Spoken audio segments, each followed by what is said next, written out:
In this video, I'm going to give an update on my Dungeon 23 project and a very cool supplement I use called Pendulum to help me create a timeline for my settlement. So let's get into this. Welcome to Solitary RPG. I knew for the month of February my Dungeon 23 project wasn't going to be that exciting. I am building a kingdom inside the mountains, and this level of the kingdom is the barracks for the army. I knew it was just going to be a bunch of random rooms for sleeping quarters, and there's going to be an eating hall and a private kitchen for just the army. And it was fun to do, kept me busy for the most part of the first week, but I kind of wrapped it up early. But one of the things I'm using Dungeon 23 for is using a lot of those supplements that I've purchased over the years that I just never got around to using. And the one that I used in February is called Pendulum. Pendulum is kind of a world building or settlement building tool that you can use to help create a backstory for your settlement. And it is put out by the host of Tale of the Manicore. So let's take a look at that. This is the cover page for Pendulum, and I'm going to put a link in the description below to DriveThruRPG if you are interested in picking up a copy of this for yourself. As it says right here, it's a world building assistant for one or more creators. So you could approach using this supplement as a game for yourself or you and some friends to sit around and come up with a really cool backstory for a settlement and just have a lot of fun with it. But let's dive into the actual contents. The first page is going to be your table of contents, your playtesters, and the different artists that worked on this project. As you can tell, there's only a few pages of kind of guidelines, or I don't want to say rules, but just guidelines on how to use the supplement. The phase 1, phase 2, phase 3, and phase 4 are the full version of Pendulum. There's actually an express version that you can download separately, but it's broken down into phases. You could also look at those as game sessions if you wanted to. Maybe one night you work on phase 1, come back a week later, work on phase 2, and so on and so on. But the full version is about 20 pages long, and the express version is like 12 pages long. For February, I just did the express version. I felt that worked best for me. On page 2, you're going to get kind of a quick overview of what Pendulum is. And then before you begin, so this is kind of important. First, you want to decide the genre you're working in. If you already have a world you're working within, or if you already have a setting you're working with, you want to decide that prior to approaching this, because you're going to want to create a bunch of names to pull from before you get started that fit the genre you're in. For myself, I wasn't doing anything in any kind of a world or setting, so I went for total randomness and used a lot of different online name generators for my creation. But it is something you want to think about before moving forward. That way, the names kind of fit genre you're working in or the setting you're working in. Here, you're going to talk about how to use the supplement itself. The big thing is flip a coin. So you're only going to have two options to choose from for each entry, and you just need to decide how you want to do that. If you want to flip a coin, roll a dice, pull a card, whatever, just decide. But basically you got 50-50 shots, so you just got to come up with some sort of a mechanism and kind of stick with it. There was a lot of times when I was using it, I would read the prompt ahead and go, oh, I really want that one to happen.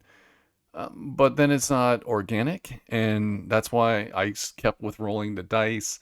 I was using a dice roller on my phone because that worked for me at the time, because I was doing this on the go, and I didn't have a place to necessarily stop to roll dice. And then how time passes is something that you're going to have to judge based on what you're writing about. So you're creating a timeline for your settlement. and some of the prompts might advance the timeline for you significantly. So you're going to add a lot of years to that, and then you got to write about what took place during that period of time that created whatever the prompt is. So that's something you have to work with, is just how many years are passing between events.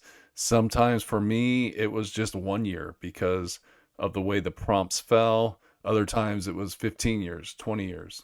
It's up to you. And then there's just some other tips here on how to use the supplement. It's just really good information. Over here, we talk about the flow of creativity. The main thing I took away from here is nothing's set in stone. So you may be writing, and 3 prompts later, you want to change something. Okay, go back and change it. This is your creation, so don't think just because you wrote something down on a piece of paper you can't change it. Maybe your creativity wasn't flowing on that day, and the next day it was really flowing. Okay, so go back and make changes. There you go. Don't overthink stuff. Just go with whatever you're doing at the moment. Just kind of respond, write, and then if you go back later and kind of wordsmith it a little bit better and add to it, you could. But good information here on just letting the information come and go using the prompts. You may read a prompt and not even write about it for 10, 15 minutes and then think about it and then come back and write about it later, which is perfectly acceptable, however it works for you. This was the most important page for me, mainly the population stage. Sometimes the prompts would just tell you to move up to the next stage, and this just give you some numbers to work with, so that way you could kind of adjust your population and kind of track your progress, and it really helps motivate you with your writing, especially when if you're going from like a township of 1,000 people to a small town of 2,000 to 4,000. What happened? Why did all of a sudden this population growth take place, and what was going on in the region? So those are the kind of things you write about. Really cool stuff. Here, when you introduce a secret or a mystery, this is a really cool prompt because you get to add some kind of a little bit of narrative, and what would happen later on is these secrets may come to the surface and get exposed, which happened with a couple of my secrets and created kind of civil unrest in the area. So neat stuff. And that's why you want to really think, when you get these secrets or mysteries, you want to think about, some long-term things, and having some negative consequences if these secrets or mysteries get out. And then here we got the express and full version. The express version is just a shorter version of the full version, and it's really just for people, kind of timelines. How much time do you want to invest in this project that you're working on? And that's really the difference. And the full version obviously is going to have more prompts, so you're going to have kind of a richer history to draw from. The 3 ages, talked about that earlier: beginning, middle, modern age. Everything's just kind of broken down, so if you want to do this in sessions, you can. It doesn't have to be done all at once. You can just do the beginning stages, then go to the middle stages, the modern stages, and wrap it all up. And then here we just have some more tips for using the product, but let's actually show you the first page of the full version. Phase 1, the beginning. So it already tells you you're going to be a hamlet of about 50 people. You're at year 1, so you need to decide law or chaos. So basically, is the ruler good or kind of have bad influences? That's kind of what the law and chaos means. Heads, tails, mainly saying, are you flipping a coin? You can do whatever you want as far as that goes. Rolling dice, flipping coins, pulling cards. So now you need to create a ruler's name and an age. It's important to add the age because as you advance your timeline, you need to take into consideration the ruler's age, because they may be getting up there in age and may die. And adding their death in with the prompt that you're rolling on could create a lot of chaos. And, if you've watched Game of Thrones, when a ruler dies, all kinds of nutty stuff goes on.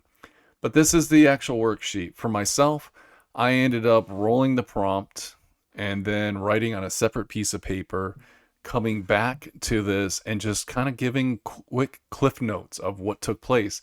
I wasn't writing really deep stuff on the actual worksheet. And if you look at my notebook, They're just quick notes. It's not a lot of information because these are supposed to just be bullet points of the history of your settlement or your world or everything you're creating. It's not supposed to be a novel. Nothing saying you can't write a novel, but for the most part, it's just supposed to be simple information.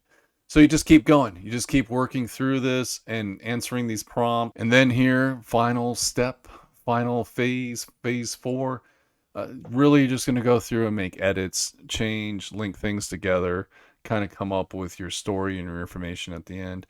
And then you get into this really cool example that just helps you get a better understanding of how everything works out. It's actually kind of cool just to read. I like reading some of these story arcs like this in the back of like rule books and things like that. Really helps you get a better understanding of how everything works. So that's pretty much what I did in February. I came up with my settlement's backstory, or kind of this timeline of all the kings prior and everything that's happened in their history. And I went up to 160 years.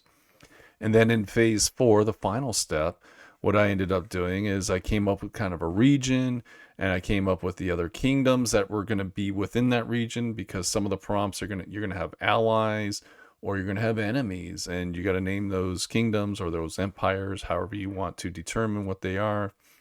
My kingdom actually is going to be called Oakenscar, and it's King Richard. Not a very exciting original name for a king, but that's what I came up with. Can always change that. Even though I wrote it in this journal, doesn't mean that's going to stay.